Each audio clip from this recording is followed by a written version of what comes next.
1935, the Lions win the NFL championship. The Detroit Tigers take the World Series. The Red Wings bring home Lord Stanley's Cup. Joe Louis begins his rise to world domination. This transforms the Motor City into Detroit, City of Champions.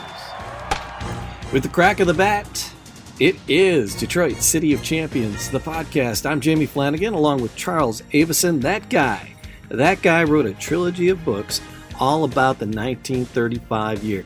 And if you just listened to last episode, Willis Ward, amazing football player, amazing track and field star, astounding in his high school career, amazing at the University of Michigan.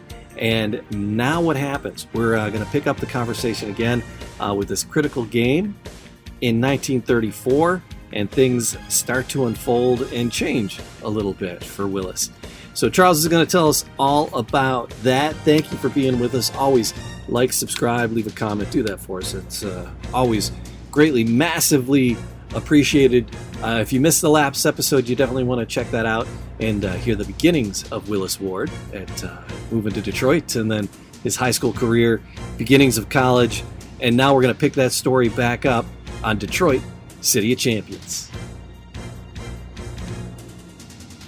This is a major pivot for like the rest of Willis Ward's story, and again, this is going to be a defining moment in Willis Ward's life, and it's one of the things that comes up almost every time you even look him up. Yeah, because this was the thing that okay, so I'll just get into it because we'll just be able to discuss it. So it's the 1934 Georgia Tech game. So despite his many accomplishments, the event for which Ward is most remembered is the game he did not play. In 1934, Michigan had scheduled Georgia Tech as the third game of the season. After learning that Michigan had an African-American player, Georgia Tech football coach and athletic director W.A. Bill Alexander refused to allow his team to take the field if Ward played. As early as the fall of 1933, Alexander wrote to Yost asking what was going to be done about Ward, asserting that his team would not take the field if Ward played. As the game approached, word spread that Georgia Tech was insisting that Ward not play, and that the administration might capitulate to the demand. Ward's right to play became a major controversy on the campus. Mass meetings and demonstrations were held. Some students and faculty demanded that either Ward must play or the game should be canceled. Petitions were circulated and formal protests were lodged with the university by the Ann Arbor Ministerial Association, the NAACP, the National Student League, and many other groups. The student newspaper, the Michigan Daily, opined if the athletic department forgot it had Ward on its football team when it scheduled a game with Georgia Tech, it was astonishingly forgetful. If it was conscious of Ward being on the team but scheduled the game anyway, it was extraordinarily stupid. Time magazine ran a story about the uproar on Michigan's campus. 1,500 Michigan students and faculty members signed a petition asking that the team's star end, Negro Willis Ward, be allowed to play against Georgia Tech. According to Time, 200 campus radicals threatened to prevent the game from being played by standing in the middle of the field. Rumors of a sit-down protest on the 50-yard line during the game spread across the campus in the week before the game. One alumnus recalled that the night before the game, bonfires lit all over the campus echoed with screams of student anger, and "Kill Georgia Tech" was heard throughout Ann Arbor. In an attempt to thwart any attempt to disrupt the game, Yost hired a Pinkerton agent to infiltrate the United Front Committee on Ward, a conglomerate of student organizations that supported Ward's right to play. Athletic authorities argued that Ward should not play because it would be discourteous to Georgia Tech, and he might be injured. There was fear that if Ward played, he would be injured by malicious blows after the play had ended. Playwright Arthur Miller, then a writer for Michigan student newspaper, learned firsthand about the strong resistance among the Georgia Tech team to playing on the same field with an African-American athlete. Yeah, they said they wouldn't take the field if he was playing. Yeah, and so in his biography of Miller, Enoch Brader noted that Miller had friends from Arkansas who knew one of the Georgia Tech players. Brader described Miller's involvement this way. Remmel Miller's friend from Arkansas took Miller with them to meet with members of the team to protest, but also to appeal to the athletes' sense of fair play. Miller was right in the middle of this. Remmel recalls, not only did the visiting team rebuff the Yankee Miller in salty language, but they told him they would actually kill Ward if he set one foot on the Michigan gridiron. There's so much to it. It goes on and on. I was right. So we're just going to get to the point. In the end, Ward was not allowed to play. No. They wouldn't let him play. Well, because Kipke was going to field him.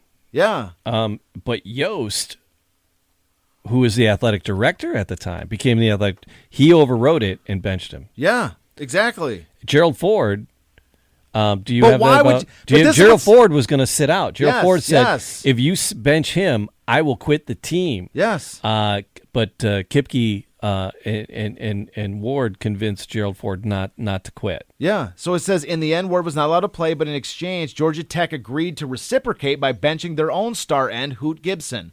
As his teammates faced Georgia Tech, there are conflicting reports as to Ward's whereabouts. According to Time, Ward sat out calmly in a radio booth, watched his teammates defeat the Southerners 9-2, earning what turned out to be their only win of the season. According to Behe, Ward was not even allowed to watch the game from the press box or even the bench of his own stadium. Instead, he spent the afternoon in a fraternity house.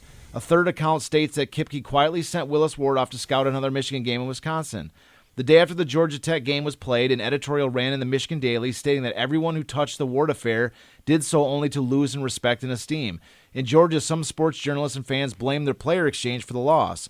Journalists so they blame. They're like, well, we only lost because we gave him our star end, but we gave him up so that we didn't have to play up against a black guy. That's that's an insane argument. Yeah, he's like, well, we only lost because we sacrificed our best end. We're like, well, Michigan sacrificed their best end because you wouldn't play if you came on the field. You're just freaking jerks. That's a terrible argument. So in Georgia, some sports journalists and fans blame Michigan lost Willis, though. No, Michigan won. It said it was their only win of the year. They finished 1-7. So it said this, no. It said Michigan went on to lose the game. It said watched his teammates defeat the Southerners 9-2, earning what turned out to be their only win of the season. It says they won. What are you looking at? A Chat GTP article. Oh man, no, that stuff's gonna rot your brain. Get off that Chat GTP, bro. So anyways, it said this was 34? 30. Yeah, this is 34. In Georgia, some sports journalists and fans blame the player exchange for the loss. Willis Ward. So journalist Ralph McGill said Willis Ward won the football game, arguing the loss of Gibson hurt Georgia Tech more than the loss of Ward hurt Michigan. 1-7. Yeah, they were 1-7. So that's what he's saying. So they're going, we only lost because we had to give up our best end, because they let. It's just a terrible argument. That's the only game they won. So Gerald Ford's role in the Georgia Tech controversy. The school's refusal to play Ward in the Georgia Tech game later became part of the public legacy of President Gerald R. Ford. Ward recalled that he met my man Jerry during freshman orientation in 1932, and the two became friends and roommates when the football team traveled for road games. When Ford learned that the school had capitulated to Georgia Tech, some accounts indicate that he had quit the team or threatened to quit in order to make a statement and take a stand because Willis Ward was his friend. Ford wrote about the Georgia Tech incident in his autobiography, recalling that he felt the decision to keep Willis out of the game was morally wrong. I went to Willis himself. He urged me to play. Look, he said, the team's having a bad year. We've lost 2 games already, and we probably won't win anymore. You've got to play Saturday. You owe it to the team. I decided he was right. That Saturday afternoon, we hit like never before and beat Georgia Tech 9-2. Years later, Ford wrote that the Ward incident had influenced his thinking about race. Ford noted his sacrifice led me to question how educational administrators could capitulate to raw prejudice. Ford used the story to voice his support for U of M's affirmative action admissions policy, saying, do we really want to risk turning back the clock to an era when the Willis Wards were isolated and penalized for the color of their skin, their economic standing, or national ancestry? So it keeps on going on and on. There's a huge, I could just keep reading on and on, but the stuff we're going to read is the stuff that me and you are going to talk about right now, which is this idea that like they capitulated. You know what I mean? They capitulated to the demands that you pull the guy. And the thing that I don't understand is, this is the thing that I don't understand about this. Yeah. Willis Ward had already been playing for them, won them 2 national championships. He'd already been a fixture on the team for 2 years. I could understand. I'm not justifying it, but I'm saying I can understand if it was the first game in the first season or whatever that he's playing, and he runs up against the team and they're like, I'm not playing against that guy. Because he was breaking that barrier. He's breaking the barrier. He broke the barrier. Yeah. It's like two. But it wasn't like this was the game that, Yeah, and that's the thing is, So it's like Jackie Robinson, 2 years after Jackie Robinson has played for the Brooklyn Dodgers, 2.5 years later, some random team's like, well, I'm not playing if Jackie Robinson's in there. That would be Lou Gehrig. No, he wasn't like that. That's not true. But there's no, Ty Cobb. It would be Ty Cobb. No, but even that is overdone. Overplayed the Ty Cobb thing. That's over sensationalized by many accounts. Ty Cobb played in Cuba. He played against Cubans. I also heard that. I believe he played against black players when on barnstorming tours too. So he's been. There's been an effort to correct the record on a lot of the Cobb stuff in recent years, But anyways, he was responsible for the first strike in baseball. Yeah, well, yeah, because because he punched out a fan and they banned him from a game, and the rest of the Tigers sat out, and then they played with a bunch of college kids and got stomped 20 to something. But anyways, but yeah, so but this is what's ridiculous. It's what's so ridiculous is that why, like, number one, Georgia Tech like refusing to take the field against Ward. Like, when did they book this game? Usually when you book a game, it's kind of like we were talking about with the Portsmouth Spartans. You're looking to like book big name teams and all this. Sure, yeah. So Michigan had more prestige than Georgia Tech did. You know what I mean? Like the shine of Michigan was helping Georgia Tech. Michigan just coming off of 2 undefeated national championship seasons. When they booked a game with Georgia Tech, Georgia Tech was the one benefiting from playing against Michigan because of all the prestige they were facing. Even if they got beat, they were playing against a major team. Right. So this is what I don't understand. Like, if they were going to book a team with Michigan, they know when they're going to be facing a guy with a black athlete. So why would they? It makes no sense for them, like, at the last minute to go, "Whoa, we're not going to play against them." This smells. And this is a perspective I've not seen from any of these articles I've read. That's why I kind of cut off from reading a million different things that people are talking about, all the different writers debating or whatever, because we're going to talk about it. We're talking about it ourselves. Yeah. And the thing what this stinks of is some kind of a pre-planned scenario or situation, because again, what we've talked about with the Spartans, which is that teams sought to play each other, especially in this early era, based on the prestige. Like, Georgia Tech was not in the Big Ten. They're not an Ohio State team. They're not compelled to play them. So when they signed the books to say, hey, we're the contract to say we're going to come north and play U of M, or wherever they played. Maybe they played them in Georgia. I didn't even notice that part of it. But what I'm saying is, when they signed the deal to play Michigan, they knew that a guy on their team, they had a black man on their team, was a major national star that helped them win 2 national championships, and that should have been part of the whole kit and caboodle, as far as who they're playing against. Yeah. You see what I'm saying? Like, that should have been part of the deal. So this is what it doesn't make. This is why it doesn't make sense to me. It's not just some random thing where they're like, "Oh, hey, we didn't know that there's a black guy on your team. We're not going to face off against you."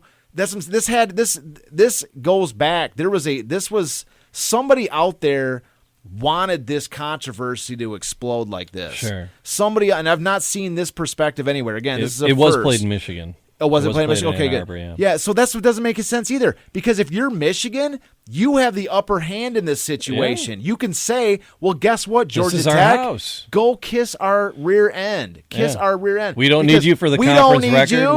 We don't need you. We're national championships 2 years running undefeated. Yeah. We don't need you in our big house. We'll play against anybody else.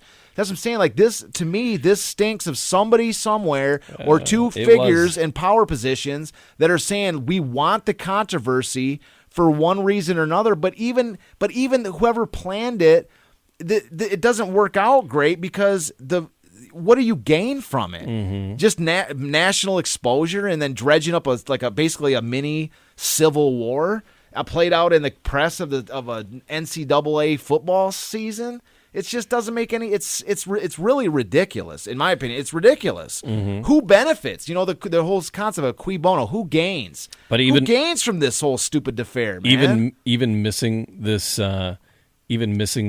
game that year, in the 34 year, he was the team's leading scorer, and he was honored with the College Sports Writers College Football All-American Team. Well, yeah, but so he for in 34. Yeah, so I think they scored. Did I step on that? No. I'm glad you meant that. I don't have that on my list here, but because there's so much different stuff. Yeah.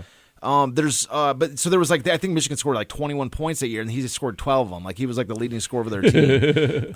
But this, yeah, but I just want God, yeah, it is dismal. 9. But just focus on this concept for another second. It's so bizarre. 21 It's points, so bizarre. yeah. It makes no sense. It's almost like there's a couple of people that wanted this situation to explode, because you saw we started, like, when I had to cut myself off from reading anymore, because they're like, this article said this and that article said this, and these people were flipping out, and they were going to do a protest in the middle of the field, and they were going to do this and they were going to do that. It's like somebody wanted this to happen, right? And the question about it always emerges is the question to always to fall back on when you're in a situation where something doesn't make sense, is to fall back on the question of cui bono. Who gains? Who gains out of this? Mm-hmm. And it doesn't make sense to me. I'm still trying to process. Well, it's still happening today with protests, and when there's an incident in a city, and then there's a court case, and then there's riots afterwards. It's like, how did these things erupt? Well, in that case, they it's blame used in them. politics. They blame them. They blame them on outside forces coming in and they use it to stirring the pot. continue to stir the pot and to continue like sort of a political machine, so to speak. So nothing new. Nothing new. But it was happening back here. Yeah, but that's what I'm saying is that the question becomes, that's what I'm saying, like it's a weird, and it may sound like a conspiracy theorist almost, like, because a little bit. Well, because the thing about it We're is gonna make that some tinfoil because hats in a because minute. what I'm saying is if you got two people that are racist, right? If you take, let's just say that Fielding Yost is racist as hell, and the guy from Georgia Tech is racist as hell, right? Yeah. What does it gain them from that from this incident coming out like this? From Fielding Yost's perspective, he's already let a black man play for 2.5 years. He got 2 national championships out of him. Yeah. And so that doesn't make, all of a sudden now it's just we're going to take a stand. Like that doesn't make any sense. And for the Georgia Tech guy, he's coming up north to Michigan, and they're causing this big stink. And he runs the risk that Michigan says, go screw yourself. We're not even going to play you. Right. You know what I mean? So he's running that risk. It's to take some, I guess you could say if he was a diehard racist, then he's going to be like, oh, well, I took a stand, I'm not going to play against it. But like, you're not born with the birthright of playing U of M in this game. Like, they could just walk away from you. So that's what I'm saying. Like, it just doesn't make sense. So the only thing the conspiracy theorist side says, like, what if it was they wanted this big blow up brouhaha controversy in order to like put it down? You know what I mean? To say, like, we fought against it, like all these protest groups and all this. But the thing that doesn't make sense with that, even with that conspiracy theorist, is that Ward sat out the game. Yeah. He sat out. He didn't even play. So if he was able to play, if he overcame and still played, then he would be like a Jesse Owens in the 1936 Olympics type figure, where he overcame the racism and segregation and still played anyways. Yeah. Still took the field regardless of the racism, and nobody else played except for his own teammates came with him. That's the storybook ending. And that didn't happen. Right. He sat out. And then they're like, well, we don't even know where he sat out at. He wasn't in the press box, or was he scouting in Wisconsin? Nothing from this makes any sense. Right. And that's why I guess, that's why this story isn't a Netflix special. That's why it doesn't have murky. It doesn't have this bow tie at the end where it's like, where one thing or another happened, where they, he got stalemated and like was sort of like the racist one or whatever, because they didn't win either. They looked like a bunch of morons from this situation too, because they'd already let a black man help them win 2 national championships. So it didn't benefit them from, like, the team was already terrible. It didn't even benefit them from sitting on the sideline. In the Georgia Tech guy, they lost the game. They didn't win anything. They even compromised and sat out their best player, and they lost the game as a result. So they didn't gain on this thing. And if there was like a social justice thing that was like trying to benefit from the protests or whatever like this, how did they gain? Willis Ward didn't play. Yeah. They didn't stand up and win the debate. So maybe the overall thing, and this is just pure speculation on this, maybe it was just a failure of an operation from all ends. Maybe the people that were trying to do this failed because they were trying to prevent a black man from playing. It was a terrible idea and a stupid stunt that failed. And also the people that were wanting it to be a social justice type of a scenario where Ward played and all this, and they were able to overcome and use the power of the pen, the power of social justice logic and all this. The NAACP getting involved, maybe they failed too. Yeah. I mean, that's the only thing that even makes remote amount of sense. But in either case, what we're going to see here is that the one person that really lost in this whole thing was Willis Ward himself. Yeah. Because this destroyed Ward. There's no bones about it. He cites this story as the reason why the rest of his career completely fell apart. Ugh. This is the end of the story for him. This is the end. This right here is the end of the story for Ward, and I'll tell you out of his own mouth. Yeah. And this is what's what did he say? What did he say? Yeah, this is what's so crazy. That's... Yeah, this is the end of the story for him. So there's an article. Is it a football story or sports story? That's why you're asking me how they did in 35. He's done. He's done. There's All I don't right. know. Did he just stay in track at that point? He did run some track, but I'm going to read you a little bit of. There's an article on mvictors.com. All right, go ahead. This is heavy. Anybody that's interested in any U of M anything, this is a really valuable site to go. They've got, I mean, this is history like par excellence on this U of M, this M Victors. I wish we had a little more time to bring some of these people on the show, because they could really add some This is the kind of a spirited debate I'd love to have with some of these people on these sites. Sure. About Willis Ward. I mean, this is the kind of stuff that we would just. I think would be a good conversation because these people are into it. Yeah. I mean, these people got these articles that are specific. I mean, maybe this is something we could work on, but. I mean, these people got some really great stuff, and mvictors.com is crazy. This is some super deep history on U of M stuff. So the article on this mvictors.com is called Faster Than Jesse Owens, 1935. Article was written February 21st, 2012. And so I'll just read an excerpt of it because it talks about Willis Ward in 1935. So I'm going to read a good section of this here because there's some information that's not specifically about 35, but it's cool because they talk about some of the information that's out there, and it's worth hearing about some of this stuff. But if you want to have a chance to read it yourself, again, mvictors.com. The title of the article is Faster Than Jesse Owens, 1935, written February 21st, 2012. It was a pleasure to attend the screening of Black and Blue at the Alumni Association building last Thursday. A few moments during the film drew a verbal reaction from the crowd, including John U. Bacon's hilarious description of Henry Ford's henchman, Harry Bennett. But none more poignant than the gasp when it was noted that Willis Ward once defeated the great Jesse Owens on the track. In chatting with the writers, it turns out that gasp has been a common reaction at recent screenings of the film. Buddy Morehouse's of Stunt 3 sent over some more specifics on Ward versus Owens, including this clip above from March 3rd. It's referencing a photo on the article here. From March 3rd, 1935. Milwaukee Journal, when the Michigan man took down the famous Buckeye star in 2 of 3 events, just a couple of months before Owens' famous day at Ferry Field. In an email, Morehouse provided additional details on their meetings. On March 2nd, 1935, Michigan hosted Ohio State in an indoor track meet in Ann Arbor. Owens and Ward raced 3 times in the 60-yard dash, the 65-yard low hurdles, and the 65-yard high hurdles. Ward beat him twice in the 60-yard dash and the 65-yard high hurdles. The winter and spring of 1935 was the only time Ward and Owens raced against each other. Owens was a sophomore. Freshmen couldn't compete back then, and Ward was a senior. So this was the only time they ever faced each other. Ward quit competing in the summer of 35 because of what happened with the Georgia Tech. During the outdoor season, Ward had an injured leg, so he wasn't at his best. He and Owens only raced a couple of times, and Owens won all of those times. On the day that Owens set the 4 world records in Ann Arbor, May 25th, 1935. So there was another signature event in this on Ferry Field, which is what propelled Jesse Owens to national stardom. Yeah. He was so dominant, he won everything. But they're saying on that day, Willis Ward had an injured leg, so he wasn't at his best. He and Owens only raced a couple of times, and Owens won all of those times. So on the day that Owens set the 4 world records in Ann Arbor, which is why that day is so significant, 4 world records on the same day is incredible. Ward had to scratch from the long jump in all of the running races because of his bad leg, but Ward did win the high jump that day, so he still won the high jump against Jesse Owens on that same day. It would be interesting to know what would have happened during the outdoor season if Ward had been healthy, but Ward was healthy during the indoor season, and he beat Owens. He beat Jesse Owens. This is a U of M guy beating Jesse Owens at these events.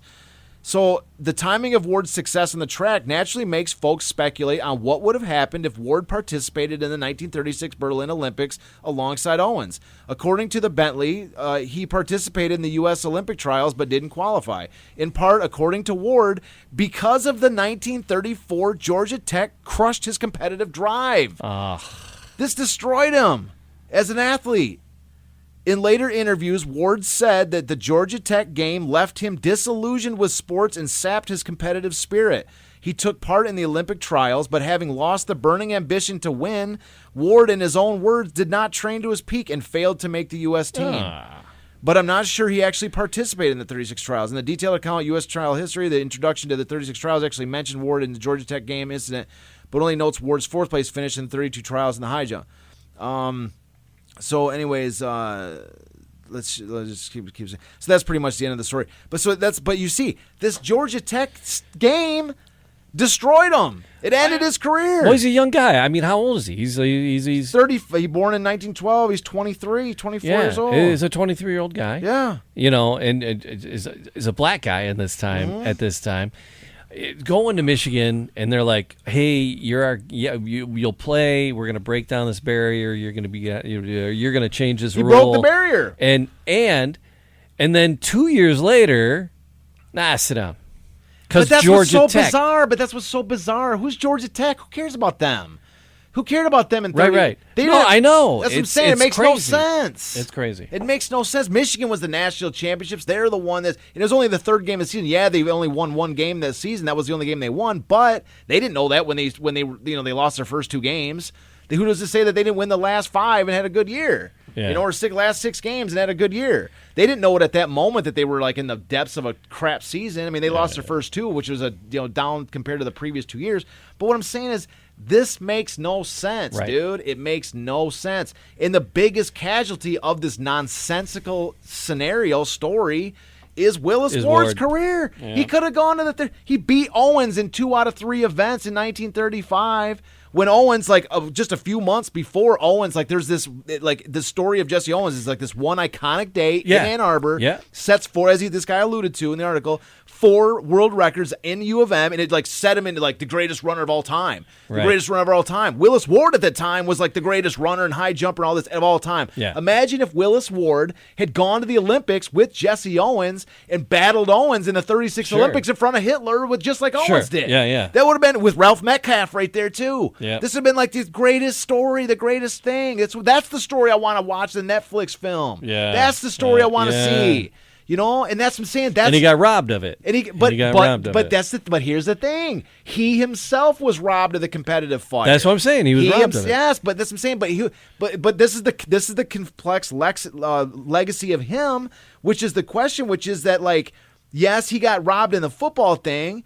But the idea that it just completely sapped his competitive drive right then and there. Yeah. You know what I mean? He doesn't have that. This is what I'm saying is that he's progressing towards this story of a Jackie Robinson type story, or a Joe Louis type story, or a Jesse Owens type story, or even an Eddie Tolan type story. But it's at this one moment where it just completely goes derailed.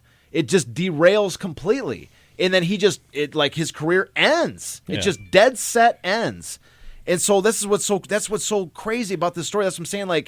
It doesn't have this picture book text, this classic sort of ending.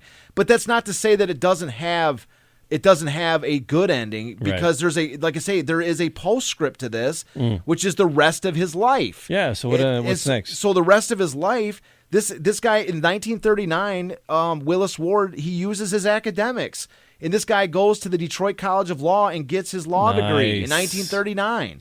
And then the rest of his story reads I'll just read it. This is off of, I've got the notes here, but I'll just, again, this is the sort of finale on the Wikipedia. This is the sort of the rest of his life, which is, later years. So Willis Ward went on to earn a law degree from Detroit College of Law in 1939 and had a distinguished career as a lawyer and a judge. In 1964, Ward spoke out against Barry Goldwater and in favor of Michigan Governor George Romney as a possible presidential candidate. In 1966, Romney appointed Willis to the Michigan Public Service Commission, the state agency responsible for regulating Michigan's public utilities. Willis became chairman of the PSC in 1969, serving in that capacity until 1973. Ward later was elected a probate judge in Wayne County, Michigan. Ward was inducted in the University of Michigan Athletic Hall of Honor in 1981 as part of the 4th group inducted. But he was a judge, man. This guy, in his took his legal academic career went off the charts. Yeah. So the legacy. That's what I'm saying. That's what this story is so interesting to cover, because it's not your standard formulaic. This guy battled against racism and stood up and won and this and that. All these other, a lot of these stories we've covered with Joe Louis and that. Those are the textbook story endings. Yeah. Joe Louis used his fist to fight his way up and do whatever, and didn't care about anybody getting in his way. Or same with Jesse Owens or Jagger. But Willis Ward, in his own words, he said that derailed him as far as his athletic career. But the guy went on to be an academic par excellence. Yeah. This guy's going on to be judges and getting his law degree and being working with government, governor candidates and to speak on their behalf. This is a guy that became a major, his thing, in contrast with Eddie Tolan, who was struggling just to find a job filing envelopes in the middle of the Great Depression. Yeah, it was. It was tough times. So, but this guy went in a different trajectory and did his thing. That's what I'm saying. This is a story that makes you think, and it makes you wonder. what could have been for his athletic career, but at the same time, there's no lament because it's not like he ended up as like a bum on the street corner because he didn't do whatever. This is a guy that did something else and made us and used through this entire story as we've gone through. This guy was at the top of his class. The guy could have done anything in life that he wanted to, and he did. He did what he wanted to do. Being a judge, that's a good gig. So we were talking about the 35. Wolverines, yes, and their record. So they opened their season with their rivalry against Michigan State, and they would do that. They would open the season against Michigan State, and in 35 got their butts handed to them. Yeah. 34 they lost as well. Yeah, they were bad. But before 34, they hadn't lost to them since 1915. It was a good 15-year run. And they were called Michigan run. Agricultural College too. They weren't even Michigan. Michigan. It was like a 20-year run. Yeah. And then 34, and then they lost again at 35. I knew 35 they didn't do very well, but I wasn't. But the thing 34 is, you don't have the roster, do you? Because I don't even know if he played on that team in 35. Because I have in my notes here that he played on their freshman team in 31. Varsity letter winners. And then he played all the way through 34. And he raced in 35 on the track and field. I'm just not sure if he had I don't know if he had his football eligibility in 35 because he played on the freshman team in 31. I'm not sure. I didn't look at that.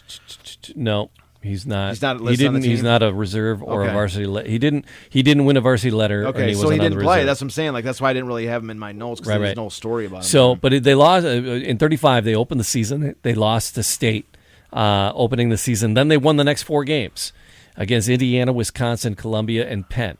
Okay. And then they went on to lose the next 3. So they ended up 4-4. Yeah, okay, so it was mediocre for the season. In the conference, they finished 8th in the conference because they were 2-3 in their conference, but 4-4 for the season. I knew they didn't have a great year. It was a comeback from the 1-7 in 34, which was like but it was a distant memory from their undefeated national championship seasons. Yeah. But that's why I didn't cover them in the books. I knew that they had a mediocre record, and there was really nothing. Yeah, in the conference they were awful. Especially when the way that I did the research for the 35 teams is I went through the newspapers like every single day, and it was like whenever they get to Michigan, they're like U of M, they're like Michigan another loss. You know what I mean? It was like so you're not even.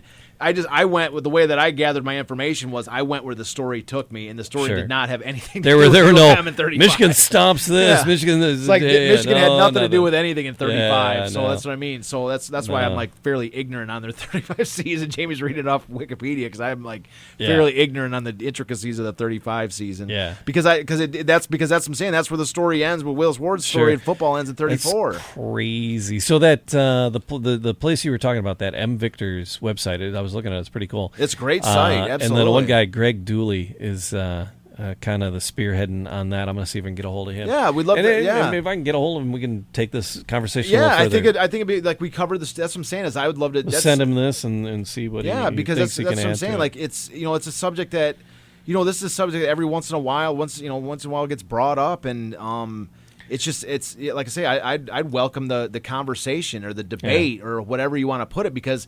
I mean, like we've put out some ideas, we put out some concepts for it, but I mean, even when I'm reading these articles and stories about about the 34 controversy and that, it's like pretty much everybody just kind of covers what happened and the results and like all the different like the things that were happening as a result of it. Mm-hmm. But it's like, what's the legacy of it? Like, what is the legacy of this incident? Is it, like.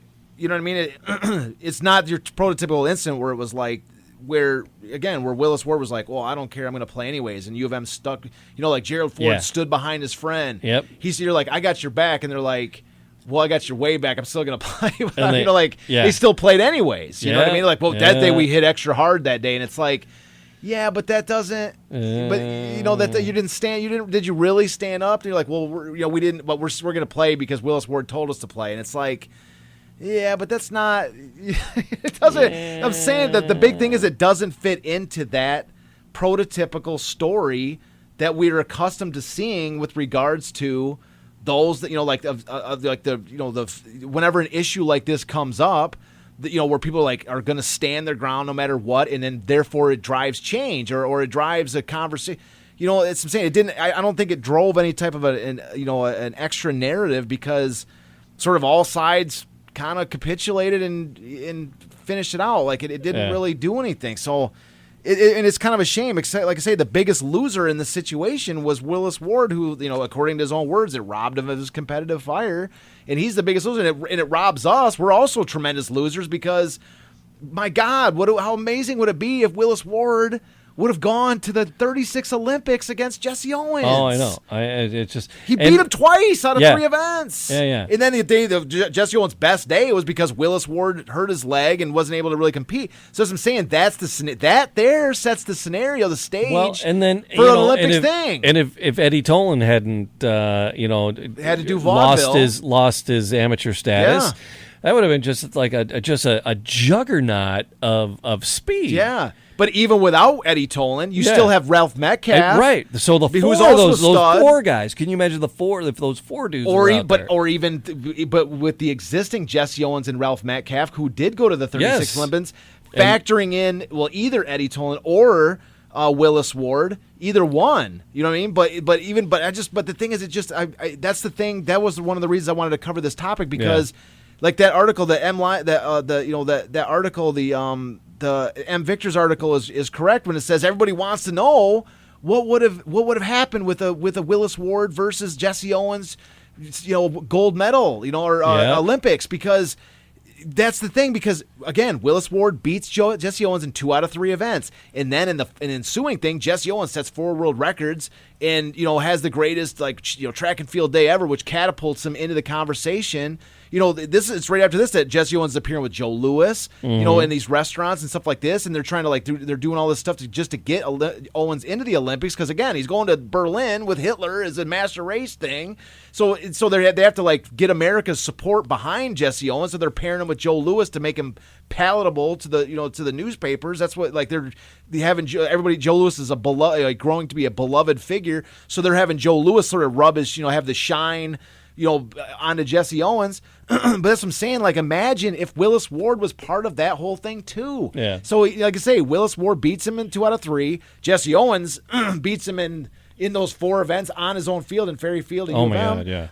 Which sets the stage for the dramatic showdown at the 36 Olympics for the gold medal in front of Hitler, where 2 black men are battling out to defeat the master race. It doesn't matter about that. It would have been a race between them. Those 2 guys, exactly. The rest of it would have been ancillary. Exactly. That's what I'm saying. But it would have set the stage in a hyper super event between these 2 young stars of the game. Shoulda, woulda, coulda, man. That's what I'm saying. And it could have been a massive thing for track and field. That's what I'm saying. Is we're the big losers too, because as great as the Jesse we missed Owens, out on all that. As big as the Jesse Owens 36 Olympics was, it could have been even bigger. And was to say that Willis Ward would not have been the guy. Would have been the one on the top podium. Would have been the guy in the podium instead of Jesse Owens. That's what I'm saying. That's what's so compelling about this story is there's what if, could have, should have, whatever. And it's just anyways, that's why I wanted to present this story. There's no, if it's from where I'm sitting and from how I understand it, it's a story that is open-ended. The legacy of Willis Ward is open-ended. What was his legacy? And it's people, you can say, his legacy was because he broke the color barrier at U of M in football. You could make that case. I don't have the information in front of me here that says how many black players came after him. Right. Which to me is something that maybe I should have looked up before I got on the show when I was pressed for time. But in how many, and was it another 10 years before another black player played in the U of M? Black players didn't start coming in the NFL for another couple of decades, I believe, when it was to the 50s. So that's what I'm saying. He, you could say, he was the first black player since 1893. He opened, he broke that color barrier for sure. But how long did that barrier stay? Was that barrier removed? How long was that door open for others to follow? You see what I'm saying? The legacy of Willis Ward, at least from the athletic perspective, is an open question. And I would absolutely love to have some of these people that are far more versed in this subject than myself to come in to have a conversation with and to put the case forward for the intricacies of this story that that I don't know and you certainly don't know. I really. I would love to know. You more. don't know, and I really don't know. You don't know either. But we both know enough to know that we don't know. shit about I know, the last I do, component of yeah, this. yeah. And I would love to actually know more, and especially if there's people that are obviously that have been, like I say, when you actually dive into Willis Ward, and you listening at home, look up Willis Ward and just look at the articles out there, man. There's people that are really into this story. But the question, like I say, I would love to hear their perspective. I would love to pick their brains about the legacy of Willis Ward and about just their perspective on on his life and towards the end of his career. Really, I think that's the number one question is, at least in my mind, is the legacy of Willis Ward. Yeah. Because again, this is a name that few people are familiar with. I didn't know who the heck this guy was. I didn't know who he was until I even was looking into Eddie Tolan and saw this picture. They're like, this is Willis. You're looking at this picture with Eddie Tolan. You're looking into Eddie Tolan, and you're like, I know Eddie Tolan because I've been studying him now. And then I see Jesse Owens, and I'm like, I know who Jesse Owens is, but who's this third guy that they're buddy with? And I see him with Willis Ward from U of M. I'm like, who's this guy? And then you start to look into him, and you're like, I don't know how I should feel. Like, I don't know what the legacy should be. And it leaves that, again, it's redundant at this point. He's got a grandson, Samuel Buzz Thomas, served in the Michigan House of Representatives and the Michigan Senate, and he has a Thomas Group Consulting in Detroit. I'm reaching out to him too. Yeah. But that's what I'm saying. But because the thing is I just want it to be known, I'm a massive Willis Ward fan. Yeah. I'm a massive Willis Ward fan. And one of the regrets from this whole City of Champions thing was that because if Willis Ward would have gone to the Olympics in 36, this is a guy that potentially could have been added to this pantheon of champions of the City of Champions story. Because he's, in 35, if he had been done his thing, won championships and set world records in the high jumps and all this, and then also gone to the Olympics in 36, it would have been right in the same vector of time, and he would have been among this pantheon of champions. It would have been instead of 33, would have been talking about 34. Yeah. And so anyways, that's what I'm saying. Like, this is the guy that's what I'm saying. I would love to talk with anybody else. I mean, like I say, it's not a debate. That's good. I think it's a shame that it again, it wasn't a 35 championship, so it's hard to pull it into the book. It is, but he's an amazing story. But it's like it could have been. It should have been. It should have been like this incredible fact. It could have been thing, man. Yep. And that's what I'm saying. I'm a huge Willis Ward fan. I really am. I love this guy, and that's what I'm saying. Like, that's why I want to bring him out to people that may not have ever heard of him. We might scratch this again. Yeah, we may. Yeah, we might do this. Is that everything we had on him? Yeah, we covered the end of his life. Covered everything. Yeah.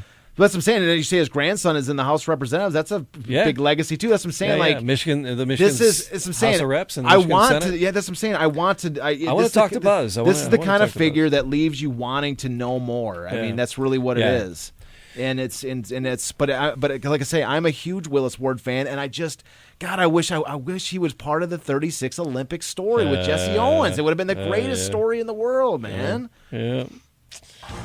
All right, we're going to do it again. We're going to do more. There's so many more champions to talk about. There's so many more stories, and we'll do it. We spent a lot of time with him, but the time flew by. It did. It's what I'm saying. It's a great story, and I'm glad. This answers a goal that I had in the book when I wrote the book, which was to talk about Willis Ward and to bring his name out and to ask this question. It's an open-ended question, and it's an open invite to anybody that knows far more about Willis Ward than I do, and, to correct this and add to correct it, and add to the story. And we, like I say, I've talked about this in previous episodes that any errors that I make as far as the information that I bring forward, I am welcome to be corrected. It's how you learn. And also, as far as my understanding of his legacy, I want to know more about this man because, like I say, I'm a huge Willis Ward fan. I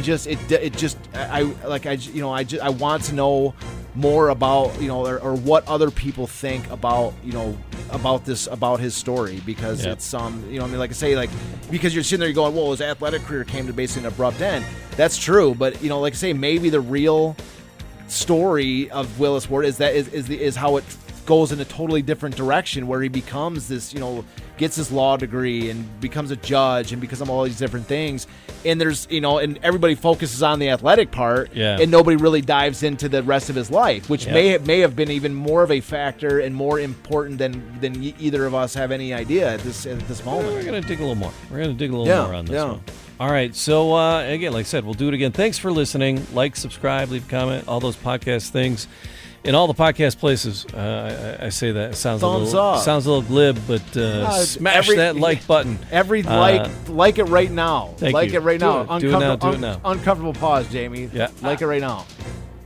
Okay. Oh, that felt good. That felt good. Thank you. Thank you very much. Ooh, that tickled a little. I felt the likes. I felt the love from the likes. I'm feeling it. Yeah, these people they hit the like button with love. That is so. It. Yeah. All right, we'll do it again. It's Detroit City of Champions podcast.